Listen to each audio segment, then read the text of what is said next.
Assalamualaikum warahmatullahi wabarakatuh. Perkenalkan, nama saya Tri Desya Nur Salsabila dengan NIM 211363030. Pada hari ini saya akan coba menjelaskan salah satu materi dari pemetaan kadastral, yaitu ilmu ukur tanah.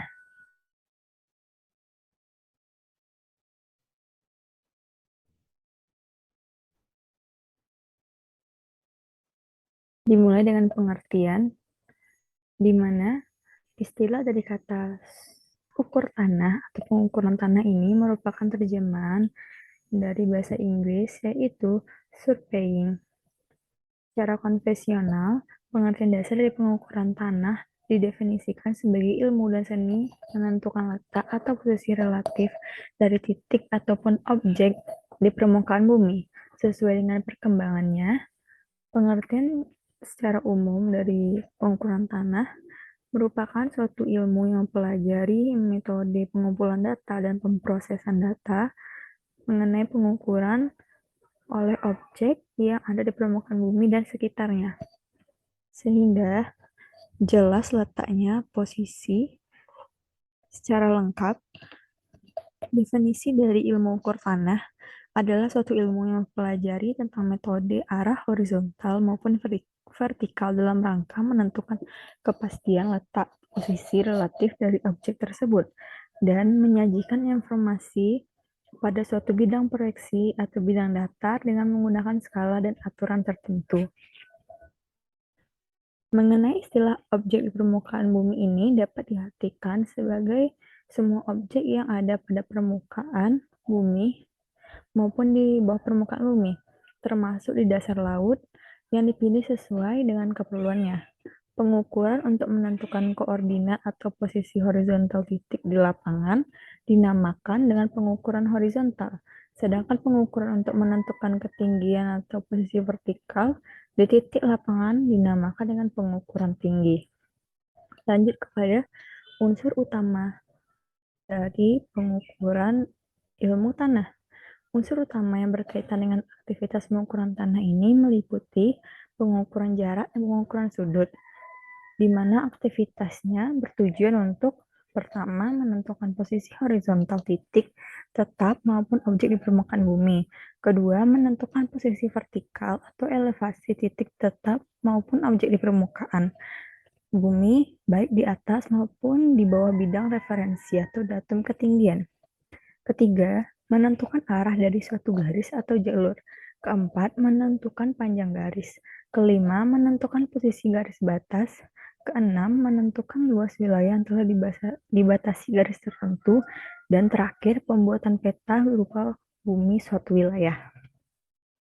Lanjut kepada sejarah dari ilmu ukur tanah, di mana pada zaman Mesir kuno, sekitar tahun 1140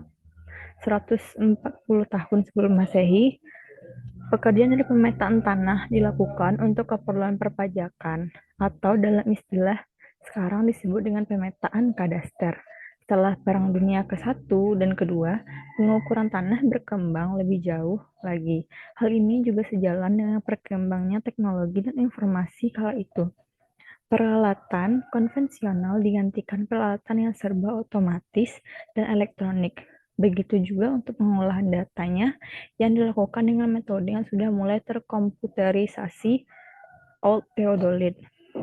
Theodolit lama digunakan sekitar pertengahan abad ke-19 pada zaman Yunani kuno, sekitar 220 tahun sebelum Masehi lalu.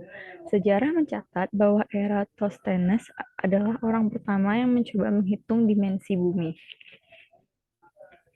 Dia menghitung sudut meridian dan Alexandria di Mesir dengan mengukur bayangan pada matahari. Dari hasil pengukurannya tersebut, diperoleh keliling bumi adalah 225.000 mil atau 13,5 mil lebih panjang dari pengukuran modern. Baru kemudian pada sekitar tahun 120 sebelum Masehi berkembanglah ilmu geometri yang dapat dimanfaatkan untuk metode pengukuran di sebidang lapangan. Setelah abad ke-18 dan 19, seni pengukuran mulai lebih maju dan sangat pesat karena kebutuhan berupa peta semakin dirasakan terutama di Inggris dan Prancis di kala itu.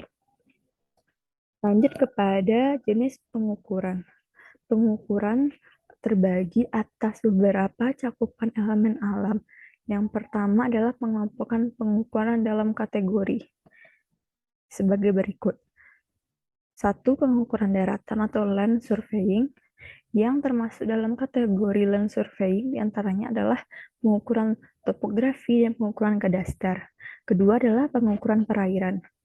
Kegiatan pengukuran ini termasuk kategori antara lain adalah pengukuran muka dasar laut, pengukuran pasang surut, pengukuran untuk kegiatan pembuatan pelabuhan dan reklamasi, dan sebagainya. Ketiga, pengukuran astronomi, yang merupakan kegiatan pengukuran untuk menentukan posisi di muka bumi dengan melakukan pengukuran terhadap benda-benda di langit. Lanjut kepada pengukuran berdasarkan tujuannya.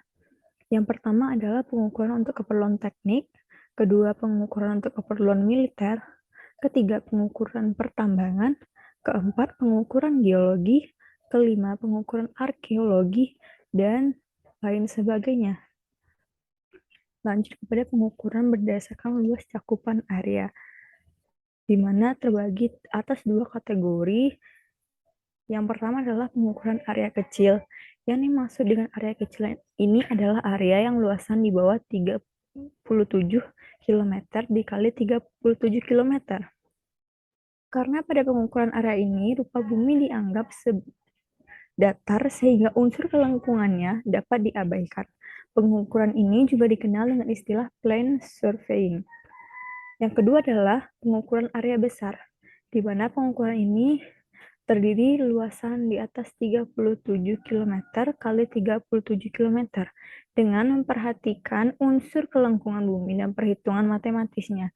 Pengukuran ini juga banyak dikenal dengan istilah geodetic surveying. Oke, segitu saja hasil presentasi dari materi saya pada hari ini.